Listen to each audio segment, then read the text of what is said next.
Je suis l'Égypte. Tu es le pharaon dont a besoin l'Égypte. Je suis le pharaon. Silence. Le pharaon paraît. Face contre terre. Face contre terre devant le Dieu vivant. Horemheb a commencé sa guerre sainte. Jetez ceux qui sont vivants en prison. Je veux qu'on démolisse ce temple et qu'il n'en reste rien. Oui, commandant. Archers, suivez-moi.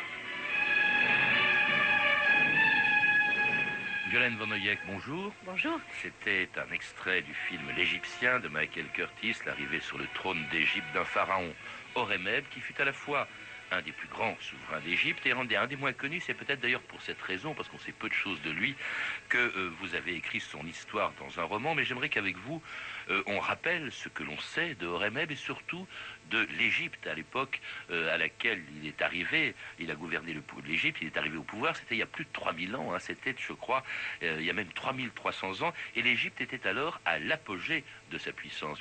Oui, tout à fait. C'est-à-dire que, bon, on connaît évidemment l'époque des pyramides, qui date de 3200 avant Jésus-Christ. Là, il faut faire un bond dans l'histoire, puisqu'on est vers le 14e siècle avant Jésus-Christ, sous ce qu'on appelle la 18e dynastie égyptienne, qui était effectivement l'une des plus brillantes. D'ailleurs, quand les touristes vont aujourd'hui à Luxor, eh bien, ils peuvent voir toutes les tombes des nobles de cette époque-là. Et dans la vallée des rois, eh bien, il y a de très très nombreux souverains de la 18e dynastie qui ont été enterrés, dont d'ailleurs Horemheb, bien sûr, puisqu'Horemheb a eu 2 tombes. Donc, c'est un souverain effectivement essentiel non pas seulement sous son règne de souverain, mais également parce qu'il a été un général qui a sauvé l'Égypte à maintes reprises. Qu'on rappelle, quand je vous ai parlé de la puissance de l'Égypte, elle va bien au-delà de l'Égypte des pharaons, puisque l'Égypte a sous tutelle une quantité de royaumes. D'abord au sud, il y a la Nubie, et puis au nord, en Asie, il y a des quantités de royaumes qui étaient sous sa tutelle. La Nubie, le Mitanni, le Mitanni, bien sûr. Il y a le pays de Canaan, l'actuelle Palestine, il y a la Phénicie qui est l'actuel Liban, l'Amourou, et alors il y avait le Mitanni aussi, donc qui était le nord de l'Irak à peu près. Mais ça c'était des royaumes quand même, mais qui étaient sous tutelle égyptienne. Alors, tous les royaumes que vous avez cités se situaient dans ce qu'on appelait l'Asie. À l'époque, et donc il y en avait qui étaient du côté égyptien, il y en avait qui étaient contre l'Égypte. Alors les alliés, on va dire, étaient tributaires, c'est-à-dire qu'effectivement ils versaient des tributs, des redevances régulièrement à l'Égypte. En échange, les Égyptiens leur assuraient une protection, et puis il y avait des peuples qui étaient contre les Égyptiens, et les plus connus et les plus redoutables à cette époque, c'est évidemment les Hittites. Je te demande pardon, Akhenaton, d'interrompre tes prières, mais c'est très urgent. Commandant en chef ne me doit pas d'explication. Sinoé vient de rentrer du royaume des Hittites. Ils préparent la guerre contre nous. Ils ont réussi à faire un nouveau métal. Et cette épée en est la preuve. Elle coupe nos armes de cuivre comme le couteau tranche la chair. Ils veulent richesse, esclaves, puissance. Et avec ceci, ils les obtiendront. À moins qu'on ne frappe les premiers et qu'on détruise leurs villes, leurs mines et leurs forges. Ne vois-tu pas qu'une guerre unirait notre pays, Akhenaton, et que toutes les factions se réconcilieraient pour lutter contre l'ennemi commun? Il faut écouter Horemheb. C'est à ton que je dois écouter. J'enverrai aux Hittites un message pour leur demander quelles sont leurs intentions. Merci d'être venu. C'était un autre extrait du film égyptien dans lequel apparaît justement le général Horemheb. Alors là, c'est sous Akhenaton, mais en fait, lui-même n'était pas un noble, il n'appartenait pas à la famille royale, mais c'était un militaire, c'était même une dynastie, enfin une famille de militaires, la famille d'Horemheb. Est-ce qu'on sait d'abord où et quand il est né? Alors, on ne sait pas exactement où il est né, certainement aux environs de Thèbes, peut-être à Armand, mais toujours est-il qu'effectivement, il avait dans sa famille d'autres militaires, qu'il s'est très tôt distingué comme simple soldat, sous Aménophis III, puisqu'il a commencé à se distinguer sous le règne d'Aménophis III, et petit à petit, il a gravi les échelons. Et il est devenu un des personnages indispensables, vraiment, à l'Égypte. Alors, vous savez, à l'époque, par exemple, de Toutankhamon, il y avait 2 personnages importants. Il y avait Haï, qui est peut-être le père de Néfertiti et qui s'occupait de toutes les affaires intérieures, et il y avait Horemheb, son complice en quelque sorte, qui s'occupait de toutes les affaires extérieures. Et dans l'extrait qu'on vient d'entendre, très intéressant et très juste, eh bien Horemheb montre à Akhénaton qu'il y a des menaces incessantes qui viennent de l'extérieur. Akhénaton n'en a cure, et ça c'est vrai, puisqu'il refuse de voyager et il se consacre au culte d'Aton. Et Horemheb est le seul à prendre l'armée égyptienne, à recruter des mercenaires, à les entraîner et à partir à l'assaut de l'ennemi. Pour se battre contre des Hittites, alors le royaume des Hittites se trouve en Anatolie, dans l'actuelle Turquie, et qui avait inventé le fer. Hein. Je ne sais pas si à l'époque, est-ce que ça faisait partie de l'armement des Égyptiens? C'était uniquement les Hittites? Alors, vous savez, les Égyptiens avaient la curiosité et l'intelligence de prendre souvent ce qu'ils trouvaient chez les autres. Ça a été le cas quand ils ont combattu contre les Grecs et également contre les Hittites. Et ils ont adopté les armes plus performantes qu'ils trouvaient. Ne serait-ce que l'arc, par exemple. Ils avaient un arc qui était très très raide, et l'arc, ce qu'on appelle l'arc flexible, eh bien, avait été adopté quand ils avaient combattu contre les Grecs. Donc ça a été le cas pour les Hittites. Ils ont effectivement pris également des armes qu'ils ont trouvées dans l'armée hittite. Il faut savoir que les Hittites avaient eu un grand déclin. Les Hittites avaient pratiquement complètement disparu, mais là, de nouveau, la force hittite était vraiment à son maximum, et c'était sans doute les plus grands adversaires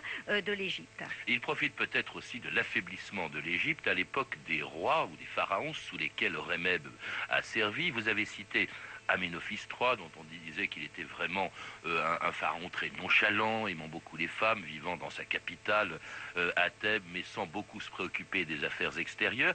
Et alors il y a son fils, Akhénaton, qui lui va mettre en place une religion nouvelle. On l'a évoqué déjà à cette antenne, je voudrais que vous nous le rappeliez, Violaine Van Oyek, parce que c'est vraiment, on dit souvent que c'est le culte d'Aton, c'est-à-dire le soleil, c'est la première religion monothéiste de l'histoire. Alors, je vais juste vous rectifier un tout petit peu. Aménophis III, que l'on compare quelquefois à Louis XIV, a eu un très long règne. Pendant une partie, 30 ans, oui. Voilà, pendant une partie de son règne, il a été extrêmement compétent, et puis il se trouve qu'il était très affaibli par la maladie, par la vieillesse aussi, et donc effectivement, à la fin de son règne, heureusement que Horemheb était là. Mais enfin, il a quand même eu un règne positif, on va dire, dans sa totalité, dans sa globalité. Un grand bâtisseur également. Et son fils, Aménophis IV, qui s'est fait appeler Akhénaton, effectivement, a créé une cité en l'honneur du dieu soleil Aton, ce qui ne veut pas dire qu'il a renié l'intégralité des dieux, puisqu'il continuait à honorer quand même certains dieux comme Bès ou Hathor, et ce qui ne veut pas dire qu'il est forcément le créateur du monothéisme, puisque un certain monothéisme était plus ou moins en germe avant qu'il n'accède au pouvoir. Mais effectivement, Horemheb a commencé à devenir quasiment indispensable à la fin du règne d'Aménophis III, très affaibli, je vous le disais, par la maladie. Sous Akhénaton, forcément, puisqu'Akhénaton refusait de voir les dangers qui venaient de l'extérieur, donc il était évidemment encore plus nécessaire. Et puis, dans les règnes qui ont suivi également, si on peut les nommer rapidement, il y a eu... On y reviendra. Mais je voulais, ouais. pour cette religion nouvelle, quand même, donc vous dites qu'en fait, il y avait déjà une tentation monothéiste, il faut rappeler aussi que Akhénaton a fâché, a dressé contre lui, peut-être pour ça aussi qu'il est parti dans cette nouvelle capitale au nord de Thèbes, et qui était Akhetaton ou Amarna, mais qu'il avait dressé contre lui un tout-puissant clergé, le clergé d'Amon. On dit que c'est pour cette raison aussi qu'il s'est retrouvé très isolé, Akhénaton. Écoutez, le clergé de l'autre dieu qui était Amon. Vous savez, le rôle d'Horemheb dans cette histoire est déterminant et ambigu.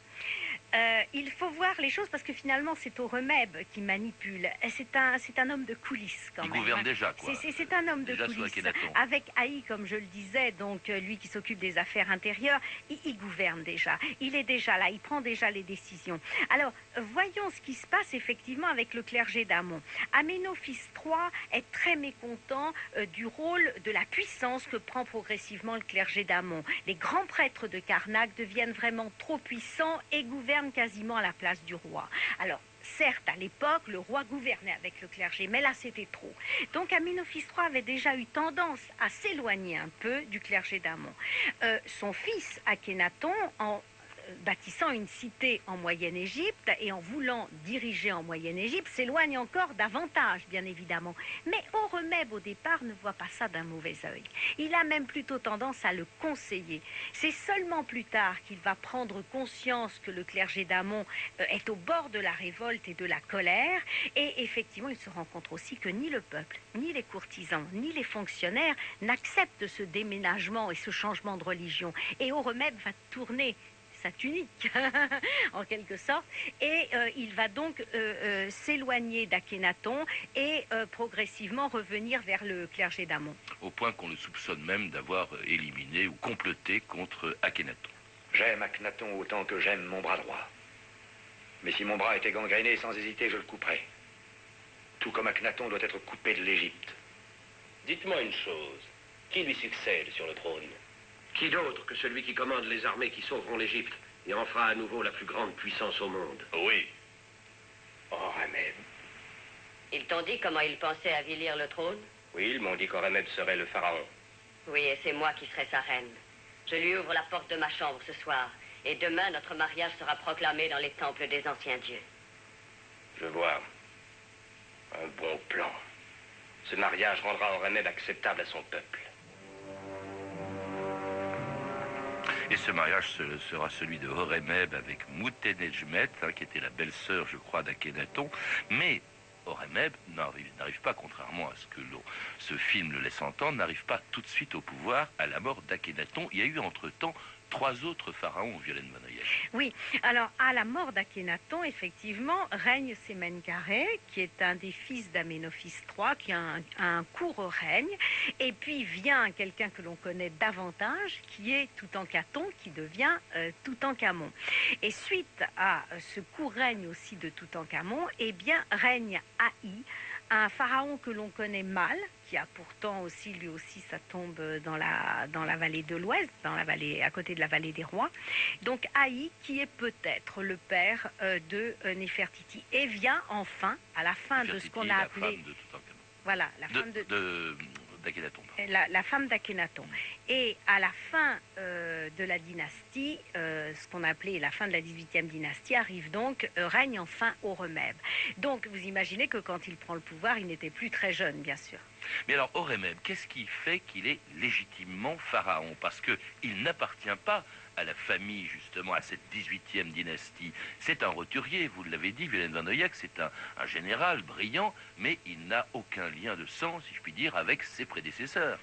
Alors, là encore, il y a l'histoire officielle et ce que l'on soupçonne, mais ce que l'on soupçonne quand même d'une manière très forte. Alors, si vous voulez, Horemheb s'est rendu petit à petit indispensable, ça on l'a compris, puisque c'était le seul à protéger l'Égypte de l'adversaire. Il s'est rendu petit à petit indispensable, il a épousé Moutenejmet, qui est la sœur de Néfertiti, donc la belle-sœur d'Akhénaton. Est-ce par intérêt... Avec tous ces mariages qu'on prend, bon. etc. Oui, mais enfin bon, en tous les cas, à partir du moment où il l'épousait, il rentrait quand même par mariage dans la famille royale. C'est ça qui nous intéresse. Est-ce que c'est par simple calcul ou pas? C'est difficile à dire, hein. La fille était apparemment beaucoup plus jeune que lui. Elle avait peut-être de l'admiration pour le militaire, qui, comme tout militaire à l'époque, était quand même habitué à la vie des camps, donc une vie un petit peu rustre. Bon, alors calcul ou pas. Bon, toujours est-il qu'il arrive donc au pouvoir et que, en quelque sorte, il acquiert une légitimité grâce à ce mariage, mais reste quand même le mystère, et là quand même on est obligé de l'évoquer très très rapidement parce que c'est essentiel pour sa prise de pouvoir, la disparition de Toutankhamon. Peut-être, on l'a dit, c'est pas du tout impossible qu'il ait été impliqué dans la disparition de Toutankhamon, et en tous les cas, il est plus que probable qu'il a été impliqué dans la disparition de l'épouse de Toutankhamon qui survivait à son mari. Là, eh bien évidemment, ça lui a permis à Haï et à lui de succéder donc à Toutankhamon. Voilà. Et ça, c'est en 1321, je crois, avant le Christ. Alors, surtout, je vous en supplie, ne donnez pas de date précise à cette époque. Il y a des marges d'erreur d'une trentaine d'années. Donc, on est effectivement au XIVe siècle. c'est-à-dire quand même plus de 3300 ans. Alors il prend, quand il arrive au pouvoir, quand il devient pharaon, il prend le contrôle d'une Égypte qui est quand même dans une situation tout à fait désastreuse, en pleine anarchie à ce moment-là, Violaine Van Ayek. Alors, écoutez, forcément, on a eu donc le règne d'Akhénaton, on a eu des petits, entre guillemets, des petits pharaons qui ont succédé. Il faut reprendre l'Égypte en main. C'est une Égypte qui n'est pas en pleine décadence, attention, hein, elle est encore très riche, les caisses de l'État sont pleines, elle est puissante. Certes, il y a beaucoup de corruption, il y a beaucoup de choses à régler, beaucoup de problèmes à régler. Et c'est vrai que Horemheb va se montrer, alors que c'est un militaire, on ne l'attend pas finalement hein, sur le trône d'Égypte, il va se montrer finalement assez compétent. C'est un règne vraiment positif. Il devient très vite populaire. C'est le justicier. C'est celui qui veut que refaire les lois, que la paix règne en Égypte et finalement il n'hésite pas à dire bon écoutez le premier scribe chargé des impôts qui volera les pauvres paysans, je lui fais couper les mains, je lui fais couper les pieds. Enfin bref, il prend vraiment les choses en main. C'est le justicier. Il y a une grosse corruption à l'époque. C'est pour ça qu'il y a ces décrets justement de Horemheb qui va punir tous ceux qui sont coupables de corruption, de prévarication. Oui. Alors à l'époque n'était peut-être pas nécessaire car c'est vrai que dans toute l'histoire de l'Égypte, on note une corruption qui va galopante en fait. Hein. Et c'est le premier roi qui va enfin prendre le taureau par les cornes et essayer effectivement d'y mettre un terme. Alors à côté de cette action plutôt favorable, plutôt très très bien acceptée, très populaire, eh bien et puis c'est un roi qui sait qui est ferme, qui sait se faire obéir. Il construit aussi beaucoup, mais malheureusement à côté, il va aussi beaucoup détruire. Détruire tous les temples, en fait, consacrés à Aton, à Akhénaton. On martèle, je crois, les visages, justement, de Akhénaton. Il y a même une chose étonnante, je crois que, officiellement, sur ces inscriptions, on dit qu'il a régné 59 ans, ce qui n'était pas possible compte tenu de l'âge, mais il inclut là-dedans les règnes dont on ne parle plus, c'est-à-dire tous ses prédécesseurs disparaissent, en fait, de l'histoire officielle de l'Égypte.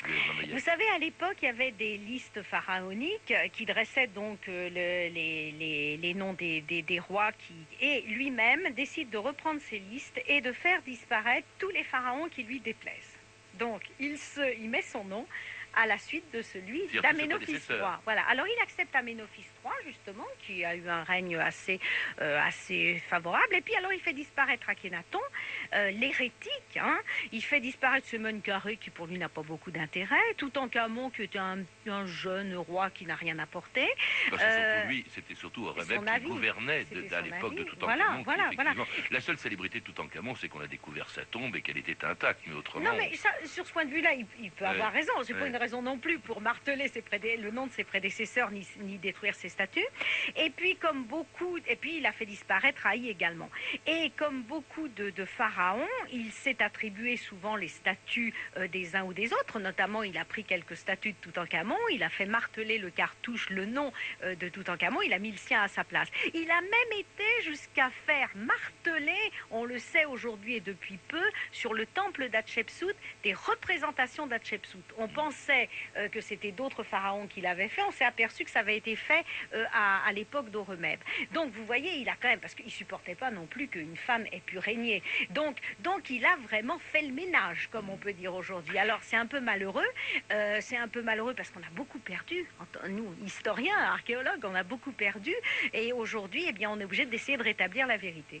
Et il a aussi quand même écarté le péril, le danger que représentaient les Hittites, Violaine Van Ayek. Oui, écoutez, pour moi, ça reste. Ce qu'il faut retenir d'Horemheb, c'est avant tout un grand soldat, un grand militaire un peu rustre, certes, qui n'avait évidemment pas eu le cursus d'un scribe à l'époque, mais qui s'en est très très bien sorti pendant son règne, qui est resté très populaire, aussi très grand bâtisseur, et surtout qui a sauvé l'Égypte.